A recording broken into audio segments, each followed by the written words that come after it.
This news program is proudly brought to you by Smart Start Breakfast Biscuits and Now Biscuits.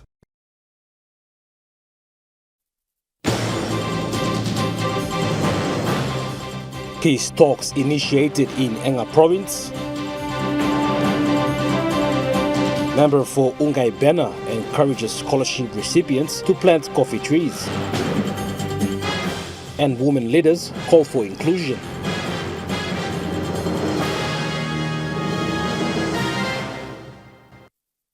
A very good evening. This is National EMTV News. I'm Malcolm Waira. Thank you for joining us.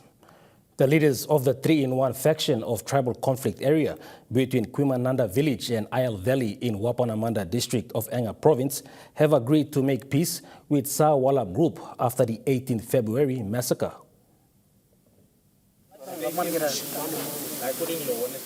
The leaders of the aggrieved group have reached out to the media yesterday afternoon and expressed their concern.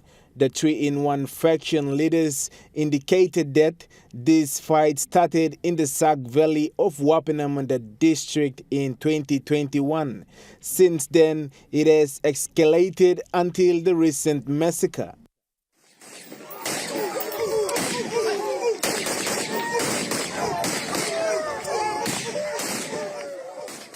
The ward member of the Akom village highlighted that the 3-in-1 faction has agreed to make peace with their enemy tribe to end this tribal conflict once and for all. 50 plus money been die long and up this la we like stop this la fight now we like invite we like come this la social media only can serve favoni can look serve Anga can look serve na 2 or 3-in-1 can look serve.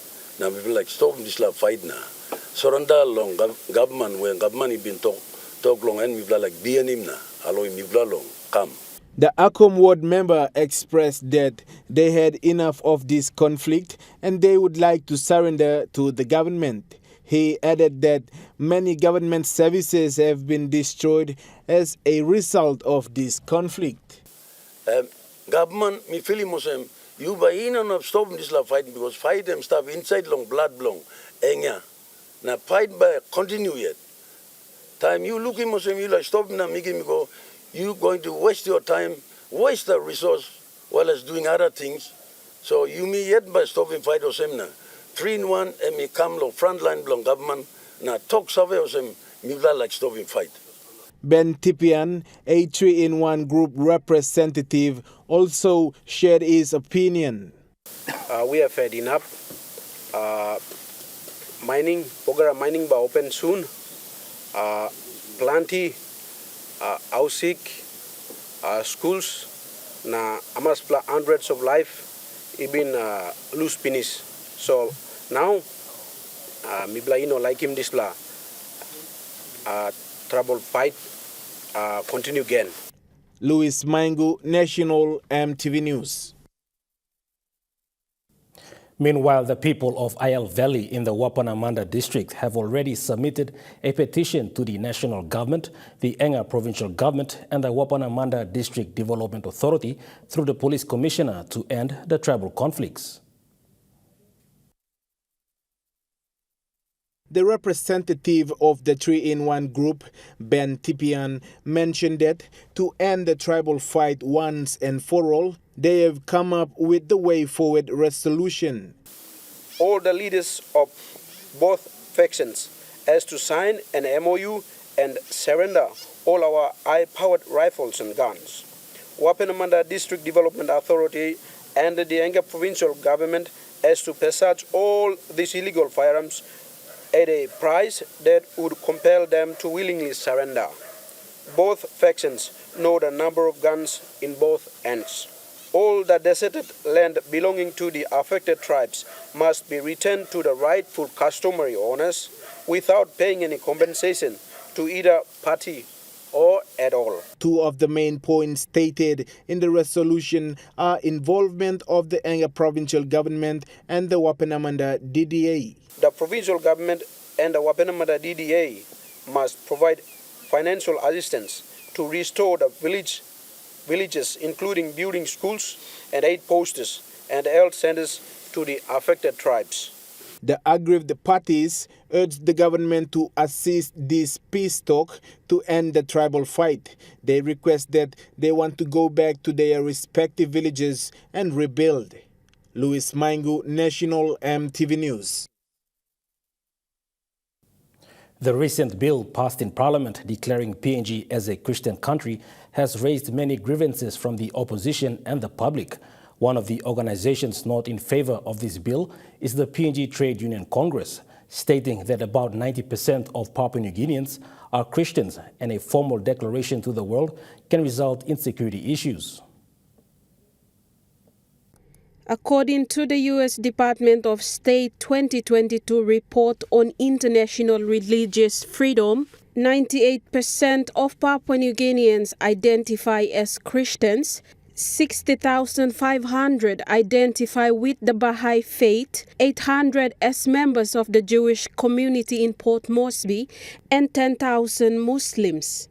PNG TUC Assistant General Secretary Anton Sekum explains reasons why the amended bill declaring PNG as a Christian nation can result in conflict. We have 150 million plus Muslims just across the border on the other side. What are we opening ourselves up to? It only needs 10 or 20 million of them crossing over and we're not a country anymore. Our sovereignty is gone. When PM Marape first made mention of this amendment in 2021 without being proposed in Parliament yet, he stated that it would not take away the rights of the people enumerated in the Constitution, but would reflect the fact that a majority of citizens practiced Christianity. Political opponents, civil society groups, and religious groups continued to object the proposed amendments on grounds that the country did not have an exclusive religious affiliation and controversy could potentially cause a holy war. Sekum restates these arguments. We've seen what has happened around the world. Religions, clash of religions. Now, we do not want to invite that into our land. 90% plus of our people are Christians. Without the legislation, without affirmative action, people are Christians. So why do we need to make it mandatory? Mr. Sekum states that the new law will need to be enforced, and this will cause an outstretch in police enforcement, unnecessary cost to taxpayers, and puts the security of the entire nation at risk. Francisca Anania, National EMTV News. The local member for Anga, Kinoka Fio, has announced that his district development authority will cover all the costs for students attending tertiary institutions, with compulsory requirements for the students to plant 500 coffee trees to benefit from this scholarship. Communities in the district have been urged to collaborate and assist students to meet this requirement so they can benefit from this initiative. The first-time MP for Anga Bena stressed that young people and students must not be given free handouts, as it is making them lazy and is evident at various workplaces. In the workplace nowadays, many young people graduating from university, they don't have work attitudes. They don't have the ethics of work, working faithfully, working hard, taking initiative, taking ownership. It's not there. Companies, employers are looking for young people graduating, yes, smart people, but more importantly, with the right attitude at work. Under his leadership, he plans to instill the attitude of hard work to the young generation, highlighting it as the crucial elements to progress. I want to ensure that our young people are instilled with the value of hard work, and they enjoy and appreciate work. Because when you get out of school, life is not easy. It's going to be brutal. You have to work hard to survive. The member highlighted that students will be required to plant 500 coffee trees to get the full scholarship benefit. We're making this compulsory, so it's good for you as well. If you have land, you plant coffee, then you're securing your land as well. You're securing your future as well. In the event you don't make it through to university, you have something to, or you pass out somewhere during your tertiary studies, you still have something to fall back on. He further highlighted the positive outcome of this initiative. You know what? Time lo help him. You say go sing out na do me like him this like at every lo place. You must put him hand lo beginning. We go sim sabe now. So my appeal na strong lo talk lo line lo place. No can wait in papa mama taso. All get a community must take ownership lo one lo beginning go lo tertiary institution. MP Feo further revealed that the funding of 5 million kina have been allocated to drive this support, highlighting that 75% of this is to support coffee production in the district. I still honor the requirement of doing coffee, and you get your school fee, but in a bigger amount instead of just 1,000 or small amount of money. He further elaborates on the provisions of land and coffee seedlings that will be made available to students residing outside of the district and calls for community collaboration to support tertiary students in the district. Sharon Engnui, National EMTV News. Women leaders in the country are calling on the government for the inclusion of women in the Parliament Committee for Constructive Dialogue in addressing social issues affecting the country.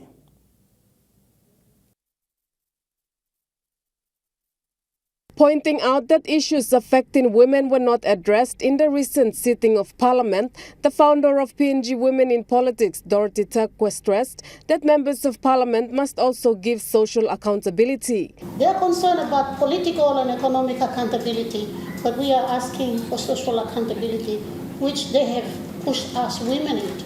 We would like the government, if they are interested in consulting with us, to invite us to be part of the committee, to give ideas. Highlighting that there are proper procedures to have consultations with the government, as Ms. Sinaba, a representative of the women leaders, raised concerns regarding government agencies that are responsible to ensure people's voices are heard in the parliament. Where is the responsible agency there to call on the women? There are channels of communication and processes for women's voice to be into parliament. Where is the responsible organization? The Office of the Status of Women, the Community Development, where the voice of youth, voice of children can be harnessed and fed into the 118 members of parliament. For me, I want to talk to the member of parliament, but through an organized way that my voice is heard and documented and action will take place. Sharing her experiences of leading protests, Sinaba said the dialogues that comes after protest falls on deaf ears. Hence, government agencies responsible to harness the voice of the people must do their jobs accordingly. And I have led marches to the parliament. And for that moment, we have good conversations and dialogue. Yes, we'll do this. And nothing is sustained after that. Well, there are agencies responsible to harness the voice of people. That's where they can harness our voice, put it into policy, into framework that is applicable for parliamentarians to make rightful decisions. Malinta Yopolo, National EMTV News. National EMTV News continues after the break. Stay with us.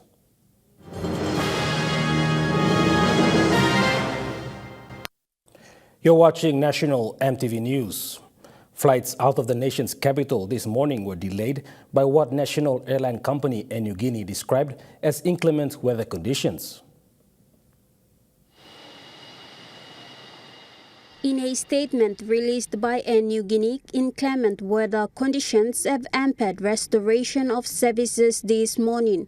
Air Niugini stated that flights were not grounded but have been delayed. Members of the traveling public were assured that issues around the jet fuel supply have been appropriately contained, opposing to what is being communicated across various social media platforms. And New Guinea is currently working with jet fuel suppliers to ensure that fuel supplies remain compliant and within specifications. Meanwhile, when EMTV visited the domestic terminal this morning, Flights were announced for boarding and check-in, indicating normal operations taking place. Gladys Skilla, National EMTV News. In light of the flight disruptions, Puma Energy, through its international supplier, has supplied New Guinea with additional Jet A1 fuel to help sustain flight operations. New Guinea is now subjected to fulfilling the new contract of the replacement Jet A1 fuel, which is expected to be available in Port Moresby at the end of next week. In a statement released today, Puma Energy is required to maintain maximum supply of jet fuel to New Guinea despite its existing supply being depleted significantly, where rationing of its remaining stocks is a must till replacement supplies are secured. Puma Energy said they believe that despite their efforts to preserve limited stock, they will have no further jet fuel available in Port Moresby from as early as today until such time as the replacement cargo purchased by the airline company arrives. New Guinea has been presented with a number of mitigating options to maintain their flight schedule, including utilizing jet fuel available in airports outside of Port Moresby. The energy company stated they will continue to provide jet supply to meet demand for emergency services, including medical operators and the police in Port Moresby.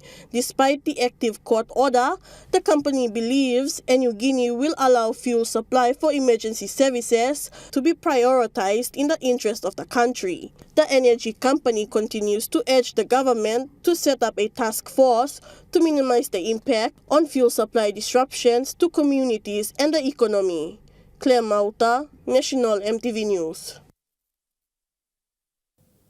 With the fuel crisis currently faced in the country, Prime Minister James Marape made a statement recently stating that other fuel suppliers have stepped in to assist with fuel. However, the only problem is having a storage facility in the country.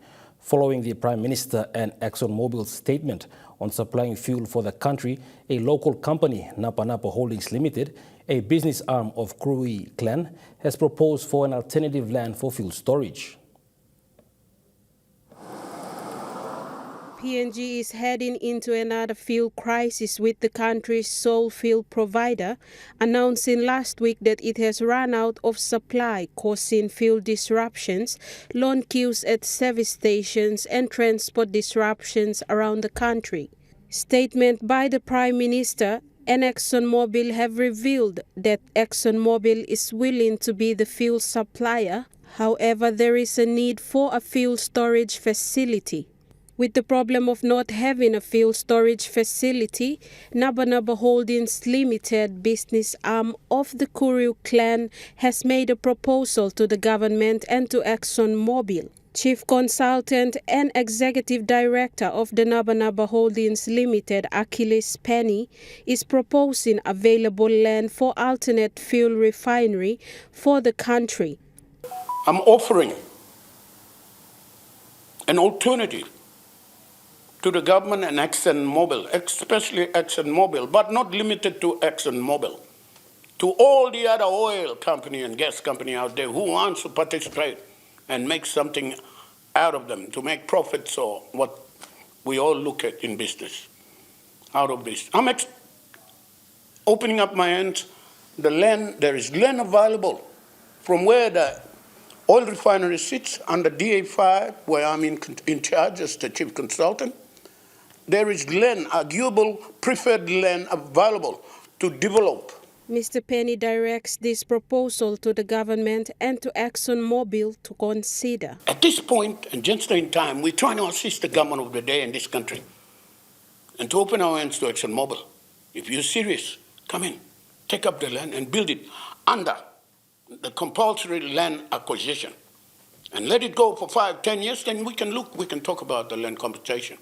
Mr. Penny states that further arrangement in terms of payment of land and titles can be discussed along the way. However, with the need for a refinery in the country, the landowners of DA5 are in support of this proposal to be made to the government and ExxonMobil. Francisca Anania, National EMTV News. 50 Japanese investors seeking business opportunities arrived this week to attend a forum held by the Investment Promotion Authority to bring foreign direct investment into the country. IPA intends to show the world that PNG remains open for business despite the unfortunate chaos on the 10th of January and the perceived political and economic uncertainties intensified by the foreign currency exchange issues and law and order situation. In a statement, the 50 Japanese investors are exploring and seeking business opportunities in the sectors of energy, infrastructure, tourism, and agriculture. The mission, coordinated by the Pacific Island Center in Tokyo and the Papua New Guinea Investment Promotion Authority, involves a two-day business forum themed co-creation by the Japanese and PNG private sectors for a balanced promotion of various industries towards sustainable and economic development in PNG that will be held at the Stanley Hotel on the 28th to the 29th of February. IPA Managing Director Clarence Hood stated that the forum is purposely to rebuild investors' confidence and demonstrate that PNG is still open for business. The main objective of the forum is to strengthen cooperation in the areas of trade, investment, and tourism between PNG and Japan. Mr. Hood gives his confidence to other relevant heads of government agencies involved in promoting PNG, saying that although challenging situations arise, the people and the companies operating in the country have become resilient and continue to recover, rebuild, and diversify doing business in PNG. Claire Mauta, National EMTV News. The Kutubu Local Level Youth Development Council has completed a consultation workshop with youth leaders representing 18 wards within Lake Kutubu Rural Local Level Government of the Nipa Kutubu District of Southern Highlands Province. The week-long consultation allowed the youth councils and ward representatives to formalize a constitution for the KLLYDC and to construct a 5-year development plan capturing youth activities within the LLG. Also part of the consultation was the Department of the National Planning and Monitoring and the National Youth Development Authority. The young leaders collectively endorsed the constitution and formally presented it to the NYDA. Strategies were developed and framed into the 5-year development plan, which the youths will now work closely with various stakeholders and partners to further refine the development plan. Planned activities for the development will commence in 2025 through surveys to capture population data of young people across the 18 wards within the Lake Kutubu Rural LLG. The workshop is funded by Santos Foundation and facilitated by The Voice Inc. The West New Britain Provincial Health Authority and Provincial Disaster Team have delivered the medical drugs gifted by the Indian government to the health facilities at the care centers at Sovula, Kabaya, including Biala Health Center. Health facilities in West New Britain province, especially those housing the victims of the Mount Ulavun eruption, have been facing the dilemma of drug shortage 5 days ago. To their rescue, the Provincial Health Authority and the Provincial Disasters Team have supplied medical supplies to the health facilities housing the victims. The team has managed to deliver the supplies to Biala Health Center, Sovula Primary School Care Center, and to Ulamon Health Care Center and Kabaya Care Center.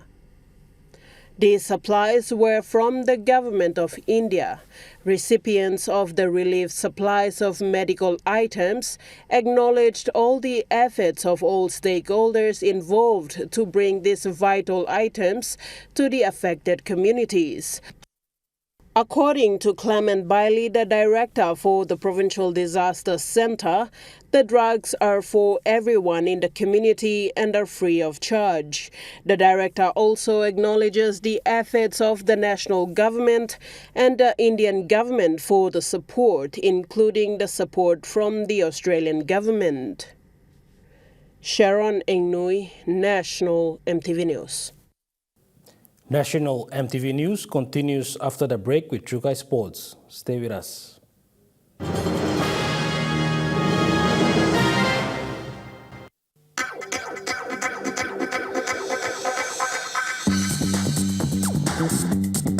Chukai Sports.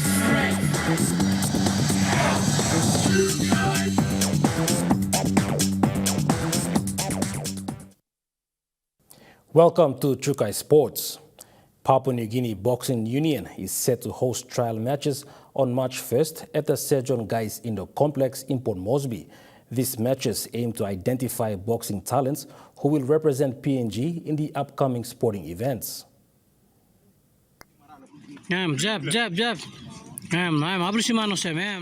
Provincial teams from National Capital District, Central, Million Bay, Gulf, East Sepik and Eastern Highlands will participate in the competition.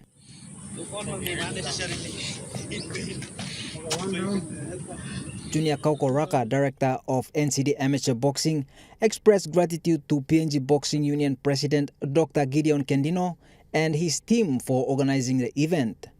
He also thanked sponsors for their endless support.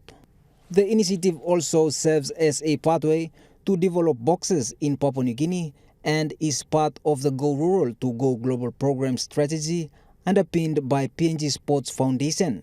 James Guken, Trukai Sports. Most sporting activities here at the nation's capital have been disrupted by heavy rainfall early this morning. As you can see, Trukai Sports is down here at Bava Park, one of the sporting areas that is affected by heavy rainfall last night. Some of the sporting events that is postponed are tennis, soccer and cricket, to name a few. The sporting events will continue on after further notice. James Guken, Trukai Sports. That ends Trukai Sports. The Money Plus weather report is next. Stay with us. Chukai Sports.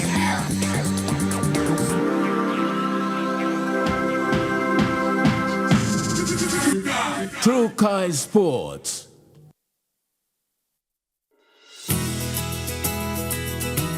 This weather update is proudly brought to you by Money Plus, with you always.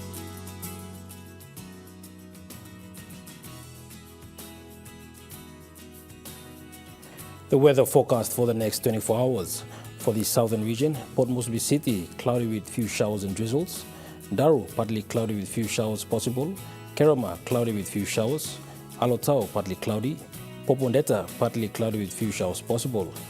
To the Momasa region, Ley City, cloudy with some showers and possible thunderstorms. Medang, cloudy with some showers. Wewak, partly cloudy with some showers. Vanimo, partly cloudy with some showers possible. To the New Guinea Islands region, Lorengau, cloudy with some showers and possible thunderstorms. Kavieng, cloudy with few showers. Kokopo and Rabaul, partly cloudy with few showers possible. Kimbe, cloudy with some showers possible. Buka, partly cloudy. To the Highlands region, Mount Hagen City, cloudy with some showers possible. Goroka, Banz and Kundiawa, some showers with possible thunderstorms. Mendi, Tari and Wabeg, some showers and possible thunderstorms.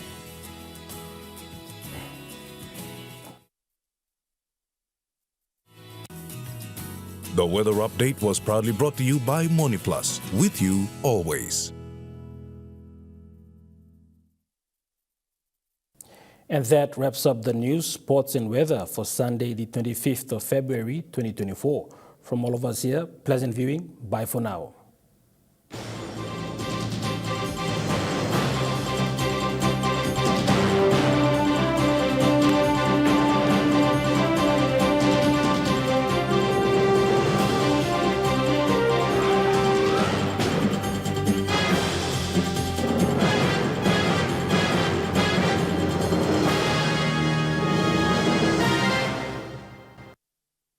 This news program was proudly brought to you by Smart Start Breakfast Biscuits and Gold Nuggets.